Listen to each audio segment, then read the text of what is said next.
फिर दिन हुआ पुरानी रात का, करे सो शुक्र हम खुदा की जात का, खुदा की जात का, नया फिर दिन हुआ। आज की आयत।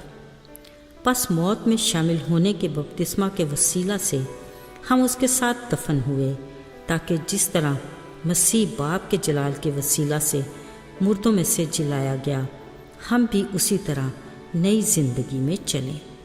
रोमियो 6 बाब 4 आयत। अजीज़ों, इंसानी तारीख़ सदियों पुरानी है। इब्तदाई इंसान पत्थर के दौर में रहता था, मगर गुज़रते वक्त और बदलते हालात के साथ लाइफ स्टाइल में नुमायाँ तब्दीलियाँ आती रहीं, और हर दौर में इंसान ने अपनी ज़िंदगी की सहूलियात और आराम व आराइश के नित नए तरीके ईजाद कर लिए। अगरचे सेमावी तबीयत इंसान हर पल कुछ नया और कुछ और करना चाहता है, बिलाशुबा जुस्तजू इंसान का खासा है, लिहाजा वो खूब से खूब तर की तलाश में रहता है। अब तो साइंस और टेक्नोलॉजी के इस जदीद दौर में सोचते हैं कि हम तरक्की के दौर में रहते हैं जहाँ कोई ख़तरा नहीं, मगर इसके बरअक्स हमारी ज़िंदगी मॉडर्न एज में कई तरह की उलझनों का शिकार होकर रह गई है, जिससे ना इनकार किया जा सकता है और ना ही नज़रअंदाज। हाँ, मगर कोई ना कोई हल ज़रूर सोचा जा सकता है।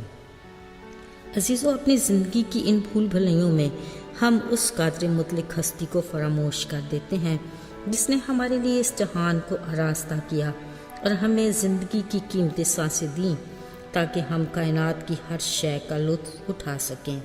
वो रोज़े अव्वल से ही हमारी ज़िंदगी के मामलात को जानता और हमें समझता है, इसलिए वो हमें हर सुबह ताज़गी का खुशगवार एहसास और हर दिन शुक्रगुजारी का नया मौका भी फराहम करता है, क्योंकि वो हमारे दिलों को जानता है और हमारे इरादों को समझता और हमारी नीयत की परख रखता है।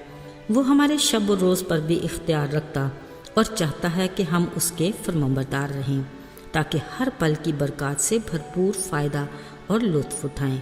हमारे लिए उसकी ख्वाहिश है कि हम हर रोज़ अपनी अना को छोड़कर उसकी सलीब उठाएं और उसके पीछे हो लें।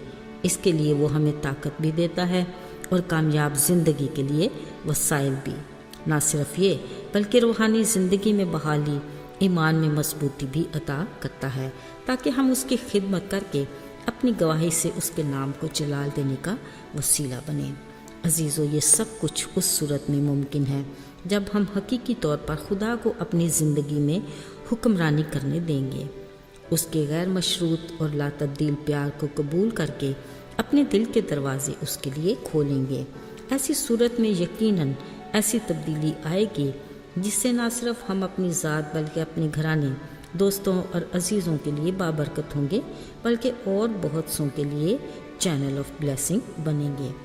अजीज़ों, अब जब हम खुदा के बेटे और बेटियां हैं, हम माजी के पाबंद नहीं जो पहले कभी हुआ करते थे। बपतिस्मा के वसीला से जब हम उसके साथ दफन हुए, उसी ने हमें बाप के जलाल के वसीला से मुर्दों में से जिलाया ताकि हम उसके साथ नई ज़िंदगी में चलें। अजीज़ों, अब हम में से पुरानी इंसानियत जाती रही और हम उसके बड़े फजल से नई मखलूक बन गए। फिर हम नए अंदाज से ज़िंदगी जीने लग जाते। एक नए जोश और वलवले, नई सोच के साथ हम अपनी आगे की ज़िंदगी का सोचते हैं और अपनी खुद साख्ता दुनियावी फ़िक्रों से आज़ाद हो जाते हैं। अजीज़ों, याद रहे, ये वो वक्त है कि हमारा असली दुश्मन होशियार हो जाता है और हमारी कमज़ोरियों के मुताबिक हमें आजमाइश में डालता है। वो जानता है कि हर इंसान आराम और आसाइश की ज़िंदगी गुजारने का ख्वाहिशमंद है, इसलिए वो हमें नई टेक्नोलॉजी की कशिश में दुनिया की चकाचौंध रोशनियों की तरफ माइल करता है। ऐसी कैफियत में याद रहे कि फ़क्त खुदा की रफ़ाकत और उससे सलाहकारी हमें इन वक्ती खुशियों और पिक्चर प्लांट की तरह मुँह खोली ख्वाहिशात का शिकार होने से बचा सकती है। खुदा का कलाम हमें आगाह करता है कि फ़कत अपनी जान की नहीं बल्कि उसकी भी फ़िक्र करो जो जान के साथ रूह को भी बर्बाद करती है। याद रहे, हमारी मंजिल ابدی زندگی ہے اور اس طرف جانے والا راستہ تنگ یعنی سکڑا ہے۔ ہمیں اپنی زندگی میں فقط اسی سامان کو سمیٹنا ہے جو آسانی سے اس تنگ دروازے سے گزر سکے۔ آئیے دعا کریں۔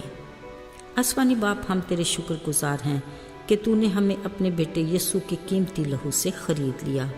توفیق دے کہ ہم نئے جذبے، نئی سوچ سے تیری خدمت کے کام کو شروع کر سکیں، تیری بادشاہت کی خوشخبری دوسروں تک پہنچائیں۔